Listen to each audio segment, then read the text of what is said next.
بسم اللہ الرحمن الرحیم۔ جس طرح یہ ایک زبردست حقیقت ہے اور یونیورسل ٹروتھ ہے کہ اللہ تعالیٰ نے انسانوں اور جنوں کو صرف اپنی بندگی کے لیے پیدا کیا ہے کہ یہ صرف اللہ کی غلامی اختیار کریں اور اللہ کے ساتھ کسی کو شریک نہ ٹھہرائیں، بالکل اسی طرح اللہ تعالیٰ نے انبیاء کے ذریعے یہ پیغام انسانیت تک ہر دور کے اندر پہنچایا، اور اس سلسلے کی آخری کڑی آج سے 1500 سال پہلے مکہ کے اندر، اس ماحول کے اندر اللہ تعالیٰ نے اپنے ایک بندے محمد صلی اللہ علیہ وآلہ وسلم کو اپنے رسالت کے لیے منتخب فرمایا، نبی بنایا، اور یہ آخری نبی ہیں۔ اس کے بعد اب کوئی اور نبی آنے والا نہیں ہے، کوئی اور شریعت آنے والی نہیں ہے، کوئی اور کتاب نازل ہونے والی نہیں ہے۔ یہ آخری کتاب ہے قرآن حکیم، اور یہ آخری امت ہے۔ اس کے اوپر بہت بڑی ذمہ داری اب اللہ تعالیٰ نے ڈال دی ہے، یہ دعوت کی، تبلیغ کی، کہ انسانیت تک یہ بات پہنچاؤ اور خود نمونہ بنو۔ اور یہی وہ چیز ہے جو عمر بن خطاب رضی اللہ تعالیٰ اپنے دور کے اندر کہا کرتے تھے کہ یہ جو اللہ تعالیٰ نے کہا ہے کہ کنتم خیر امہ اخرجت للناس، کہ تم وہ بہترین امت ہو جو لوگوں کے لیے برپا کی گئی ہے، کہ تم نیکی کا حکم دیتے ہو اور برائیوں سے منع کرتے ہو اور خود پکے مومن ہو۔ یہ تین چیزیں ہیں تمہاری، اس وجہ سے تم امت وسط ہو، اس وجہ سے تم بہترین امت قرار دیے گئے ہو۔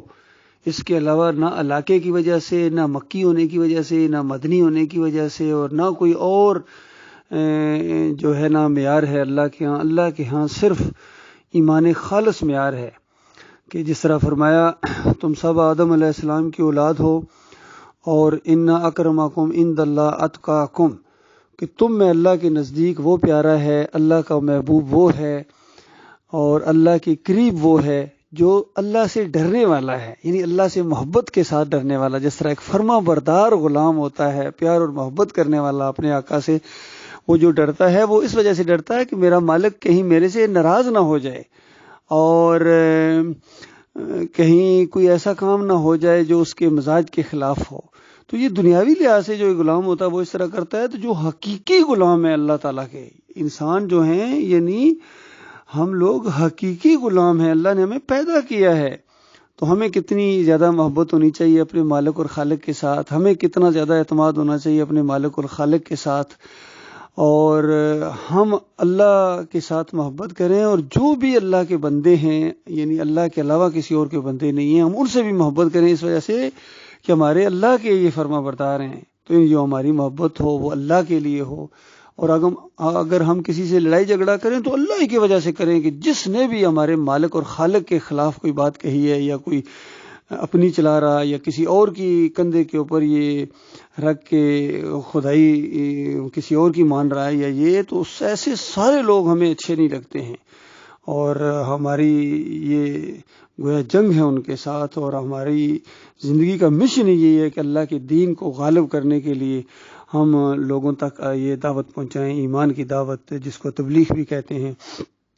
آج ہمارے لیے سب سے بڑا مسئلہ یہ ہے کہ ہمارے اپنے قوم کے اندر ایک ایسی جماعت ہے جس کو تبلیغی جماعت کے نام سے اس کا نام پڑ گیا، بالکل اسی طریقے سے جس طرح کچھ لوگوں کے نام پڑ گئے، یہ جناب ولی اللہ ہیں جی، شاہ ولی اللہ ہیں جی، نام پڑ گئے، اور یہ جی غوث ہیں جی، یہ مشکل کشا ہیں جی، یہ حاجت روا ہیں جی، یہ مختار کل ہیں جی، اس طرح نام پڑ گئے جس طرح واقعی یہ ہیں۔ اسی طریقے سے تبلیغی جماعت نام پڑ گیا جیسے واقعی یہ تبلیغ کرتی ہے اللہ کے دین کو۔ یہ تبلیغ ضرور کرتے ہیں لیکن اللہ کا دین تبلیغ نہیں کرتے ہیں۔ خالص قرآن اور خالص حدیث اور جو اللہ کی دعوت انبیاء کے ذریعے پھیلی، اس طرح یہ انبیاء والی دعوت نہیں ان کے پاس۔ کہتے ہیں، جھوٹ بولتے ہیں، بالکل جھوٹ بولتے ہیں۔ یہ طریقہ اختیار کرتے ہیں اپنے بزرگوں کا، جس طرح ان کے بانی اور جس طرح ان کے پوری جماعت اور مسلک تبلیغ کر رہی ہے نا، یہ وہ چیز تبلیغ کرتے ہیں، اپنے اکابرین کے فتوے اور نظریات اور عقائد کو تبلیغ کرتے ہیں۔ اور ثبوت کے طور پر ان کی یہ کتاب، جس کو تبلیغی نصاب کا نام دیا گیا تھا، اس کی عرصہ دراز تک یہ تبلیغی نصاب کے نام سے یہ کتاب چھپتی رہی۔ اور جب لوگوں نے اعتراضات بھی اٹھائے کہ دیکھو یہ جو تم تبلیغ کرتے ہو اس کے اندر تو شرکیہ واقعات بھی ہیں، کفریہ واقعات بھی ہیں، اور انسانوں کو مشرک بنا دیتے ہیں، پھر تجدید گزار بناتے ہو، پھر ان کو جناب بستر بوریاں اٹھاتے ہو، کتنی تکلیفیں بھی اٹھاتا ہے، لیکن عقیدے میں شرک کی وجہ سے وہ جنت نہیں جا سکے گا، ہمیشہ کی آگ میں رہے گا۔ تو اس سے کیا ملے گا آپ کو؟ تو کبھی کبھی یہ کہتے ہیں اچھا آپ وہ تبلیغ کو روکنا چاہتے ہیں، ہم کہتے ہیں بھائی تبلیغ 10 گنا زیادہ کر دو، اس سے 100 گنا 1000 لاکھوں گنا زیادہ کر دو، لیکن مسئلہ یہ ہے کہ یہ شرک نہ کرو، قرآن کی تبلیغ کرو، حدیث کی تبلیغ کرو، کبھی قرآن تو ہاتھ میں رکھ لیا کرو درس دینے کے لیے۔ پھر آگے سے کہتے ہیں نہیں جی اس میں بھی تو قرآن ہی ہے جی، حدیثیں بھی اسی میں، بھائی قرآن بھی ہے حدیثیں بھی ہیں لیکن ساتھ ساتھ شرک بھی ہے۔ تو یہ تو ایسی بات ہے کہ کسی کو زہر ملا، کوئی کھانا دیا جائے اور وہ آگے سے اعتراض کرے اور پتہ چل جائے کہ اس میں زہر ہے، تو ساتھ ہی کہوں بھائی ٹھیک تو کھانا بھی تو ہے نا جی، یہ دیکھنا کھیر بھی ہے، سوئیاں بھی ہیں، سالن کتنا اچھا پکا، بریانی کیسی زبردست خوشبو آ رہی ہے، وہ سب کچھ ہو رہا ہے لیکن اندر جو زہر ہے اس کا کیا بنے گا؟ کھانے کے بعد بندہ مرے گا۔ تو یہ معاملہ ہے کہ قرآن بھی ہے، حدیث بھی ہے، لیکن ساتھ ساتھ شرک بھی ہے۔ تو اس کے لیے میں ایک واقعہ بیان کرتا ہوں، حالانکہ بے شمار واقعات ہیں، میں سارے اگر واقعات بیان کرنا شروع کر دوں تو 1 مہینے کا یہ کلپ بن جائے، لیکن ممکن نہیں ہے ایسا اتنے زیادہ، لیکن آپ کو میں بتا رہا ہوں کہ اس کے اندر اس طرح کے واقعات موجود ہیں۔ اور شروع میں زکریا صاحب نے لکھا ہے کہ یہ وہ واقعات ہیں کہ جن کو بار بار پڑھو تاکہ تمہارا عقیدہ مضبوط رہے۔ دیکھیے وہ بھی کہتے ہیں تاکہ تمہارا یہ جو شرک والا عقیدہ بن جائے نا، یہ مضبوط رہنا چاہیے تاکہ تم کہیں سے تو پھرو نہیں۔ اور پھر یہاں تک انہوں نے دیباچے میں لکھ دیا کہ یہ اس وقت کی بات ہے جب میرے معالج نے مجھے منع کیا تھا، دیکھنا کوئی دماغی کام نہ کرنا۔ تو اس وقت میں نے سوچا کہ اب کیا کروں؟ کہتے ہیں پھر میرے ذہن کے اندر یہ بات آئی کہ میں یہ کتاب لکھوں۔ آپ غور کیجئے کہ کتاب لکھنا تو سب سے بڑا دماغی کام ہوتا ہے۔ تو معالج نے منع کیا تھا، حکیم نے منع کیا تھا کہ تم بیمار ہو، مریض ہو، نہیں کرنا ہے، گڑبڑ کرو گے، لیکن اس کے بعد وہی کام کیا۔ ایک اور بھی ہمارے محمد حنیف صاحب ہیں، ان کو بھی ڈاکٹروں کے پورے پینل نے کہا تھا کہ دیکھنا اب آپ لکھنے کا کام نہ کریں، آپ کے اندر پیٹ خراب ہو رہا ہے اور ساری چیزیں بیٹھتے ہیں لکھتے ہیں۔ تو انہوں نے کھڑے ہو کے لکھنا شروع کر دیا اور پھر وہ تباہی مچائی۔ انہوں نے بھی زکریا صاحب کی طرح اپنی تفسیر دعوت القرآن کے اندر جلد دوم کے اندر وہ شرک کے انجیکشن دے دیے، سورہ یوسف کی تفسیر کے اندر خاص کر، کہ پورا خاندان یوسف علیہ السلام کے سامنے سجدہ ریز ہو گیا۔ اندازہ لگائی کتنا بڑا الزام اس خاندان کے اوپر، مجاہدوں کے خاندان کے اوپر، حالانکہ وہ سجدہ شکر تھا جو ان مہربانیوں اور رحمتوں کی وجہ سے اللہ تعالیٰ نے اس خاندان کے اوپر رحمتیں کی۔ وہ سارا خاندان جب مصیبتیں ختم ہوئیں اور کہانی بالکل ختم ہو رہی ہے تو پورا کا پورا خاندان اللہ کے لیے سجدہ ریز ہو گیا۔ لیکن جن کا چونکہ ایمان خراب ہے زکریا صاحب کی طرح، جنہوں نے اس طرح شرک کے انجیکشن دیے۔ اسی طرح زکریا صاحب کی میں بات کروں، ان کا واقعہ سنیے۔ وہ کہتے ہیں کہ ایک بہت زیادہ صدقہ کرنے والا آدمی تھا، وہ فوت ہو گیا، اور ایک تبلیغی جماعت جا رہی تھی، تو وہاں جب انہوں نے قیام کیا تو وہ جو قبر کے مزار کے قریب ہی قیام تھا، تو رات کو اس قافلے میں ایک نوجوان کی خواب میں ایک بزرگ آئے اور کہا کہ تم اپنا بختی اونٹ مجھے بیچنا چاہتے ہو اور میرے پاس یعنی یہ جو تمہارا عام اونٹ ہے یہ بیچنا چاہتے ہو، میرے پاس بختی ہے، تبادلہ کر لو۔ تو اس نے کہا کرو جی۔ تو پھر اس کے بعد قافلے والوں نے ایک دم دیکھا کہ وہ اونٹ نہر ہوا ہے اور خون جاری ہے، تو سب نے کہا کہ یہ تو اب نہیں بچے گا۔ پھر اس کو شریعت کے مطابق ذبح بھی کر دیا، گوشت کاٹا، سب قافلے والوں نے مزے سے مل کے کھایا، اونٹ کھایا۔ اس کے بعد آگے چلے صبح، اور آگے سے ایک نوجوان بختی اونٹ کے اوپر دوڑا چلا آ رہا ہے اور نام لے رہا ہے اس آدمی میں، یہ کون آدمی ہے؟ تو انہوں نے کہا میرا یہ نام ہے جو تم کہہ رہے ہو۔ انہوں نے کہا آپ نے کسی سے اونٹ کوئی تبادلہ کیا؟ اس نے کہا ہاں خواب میں آج معاملہ ہوا تھا۔ ان کا ہاں وہ میرے والد محترم تھے، اس کے بعد میرے پاس خواب میں آئے ہیں اور مجھے کہا ہے کہ یہ جو بختی اونٹ جو ہے وراثت میں چھوڑ کے مرا ہوں ہے تو تمہارا، نہ دینا چاہو تو زور بھی نہیں ہے، لیکن اگر تم میرے فرما بردار بیٹے ہو تو یہ اونٹ لے جاؤ اور فلاں جگہ قافلہ تمہیں ملے گا، اس کے اندر اس شخص نامی ہے، کیونکہ ان کا اونٹ میں نے انہی کو کھلا دیا ہے اور تبادلے کا میں نے عہد کیا ہے، لہٰذا یہ اپنا اونٹ لو اور میں جا رہا ہوں۔ تو اندازہ لگائیے اس واقعے کے بعد زکریا صاحب لکھتے ہیں ان کے ضمیر نے کچوکا لگایا ان کو کہ ہو سکتا ہے کوئی اعتراض کرے کہ مرنے کے بعد حضرت نے اونٹ کیسے ذبح کر دیا، لیکن عالم ارواح میں ایسے واقعات ممکن ہیں، غور کیجئے، اللہ تعالیٰ نے ایک پھر کچوکا اس کو لگایا تھا کہ دیکھو کتنی بڑی بات کر رہے ہو، مرنے کے بعد انسان اپنے منہ سے مکھیاں نہیں اڑا سکتا ہے، تو تم کیا یہ اونٹ ذبح کروا رہے ہو اور یہ بتائیے عالم الغیب بنا دیا کہ قافلہ بھی آیا ہوا ہے، اس کے اندر نام معلوم ہے حضرت صاحب کو، پھر حضرت صاحب گھر میں جا کے بیٹے کے ساتھ بات چیت کرتے ہیں، سارے کام بات تو کر رہے ہیں، تو بتائیے اور شرک کس کو کہتے ہیں؟ قبر پرستی اور کیا ہوگی؟ جب قبروں کے اوپر مزاروں کے اوپر لوگ جائیں گے تو ان کا یہ عقیدہ جب ہوگا کہ بابا جی مجھے دیکھ رہے ہیں، میں نہیں دیکھ رہا ہوں، تب کیا بابا جی تو میرے پہچان رہے ہیں، تو وہ تو جا کے پکاریں گے، کم از کم اتنی بات تو ضرور کہیں گے کہ بابا جی یہ میری بات اللہ تک پہنچا دو۔ تو یہی تو شرک تھا مشرکین مکہ کا۔ تو زکریا صاحب نے ایک روشنی کی کرن جو نکل سکتی تھی، ہو سکتا ہے یہ جو جال انہوں نے شرک کا بچھایا اس کے اندر کوئی ایک بٹیرا نکل جائے تو اس کو بھی پکڑنا ابھی ضروری ہے، اسی لیے کہتے ہیں ہو سکتا ہے کسی کے، ورنہ اکثریت کے تو ذہن میں بھی یہ نہیں آئے گا، فوراً یہ واقعہ سننے کے بعد سبحان اللہ کہنا شروع ہو جاتے ہیں محبت کی وجہ سے۔ لیکن ممکن ہے کوئی کروڑوں خربوں میں کوئی ایک ہو جو یہ اس کے ذہن میں آ جائے تو وہ تو شرک سے بچ جائے گا، اس کو بھی پکڑنا ضروری ہے۔ تو یہ جواب دے دیا کہ عالم ارواح میں ایسے واقعات ممکن ہیں۔ عالم ارواح، وہ اللہ کے بندو اصلی اونٹ کھا گئے پورا کا پورا، یہ عالم ارواح تھا؟ تو اس طرح انہوں نے شرک پھیلایا اور اس طریقے سے شرک کی تھپکیاں دی انہوں نے اللہ کے بندو۔ تو یہ تبلیغ ان کی ہو رہی ہے بھائی، سارے واقعات اسی طریقے، ایک سے ایک عجیب واقعہ، ایک سے عجیب اسی طرح کے شرک کے واقعات۔ تو مل اللہ، توبہ کرو، معافی مانگو۔ کبھی کبھی یہ بھی کہہ دیتے ہیں، کہتے ہیں ہاں جو آپ کہہ رہے ہیں یہ واقعات اب ہم نے نئے ایڈیشن کے اندر سے یہ واقعات نکال دیے ہیں۔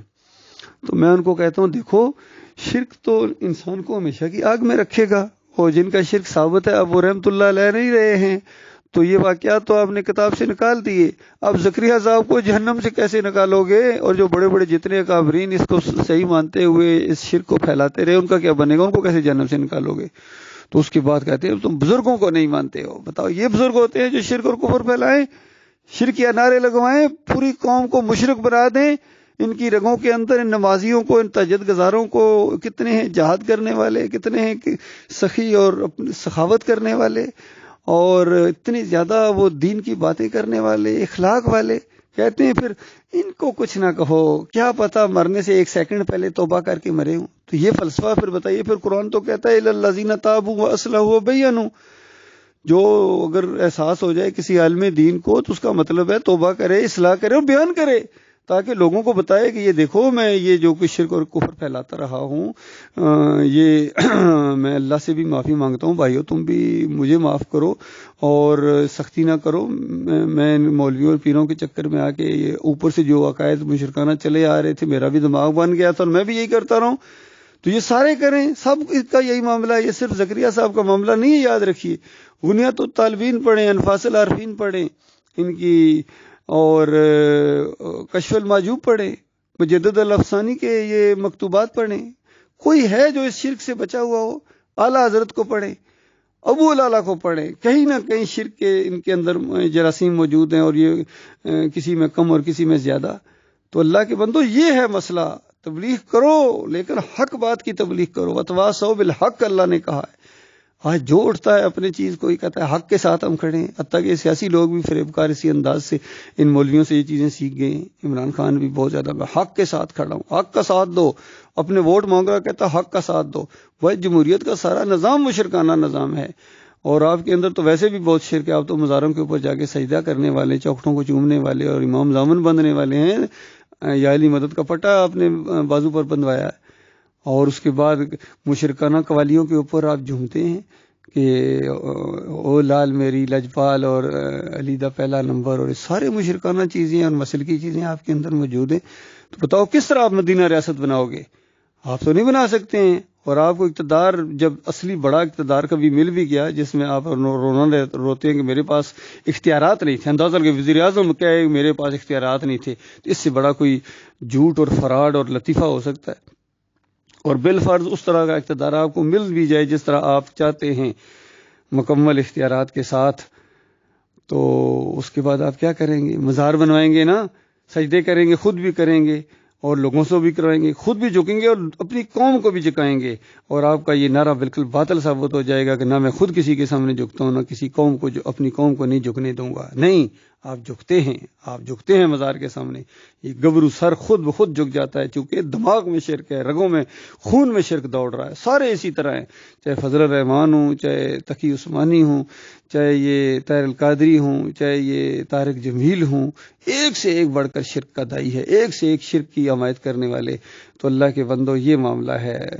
تو یہ تبلیغ، یہ امت مسلمہ کے اوپر تبلیغ ہے. جو سچے امتی ہیں نبی علیہ السلام کے، چاہے تھوڑے ہوں، وہی ایک اللہ کی جماعت ہے جس کا کسی مسلک سے تعلق نہیں ہے، نہ بریلویت سے تعلق ہے، نہ دیوبندیت سے تعلق ہے، نہ اہل حدیثیت سے، نہ سلفیت سے، نہ صوفیزم سے، تصوف سے ہمارا کوئی تعلق نہیں ہے، یقین کیجئے.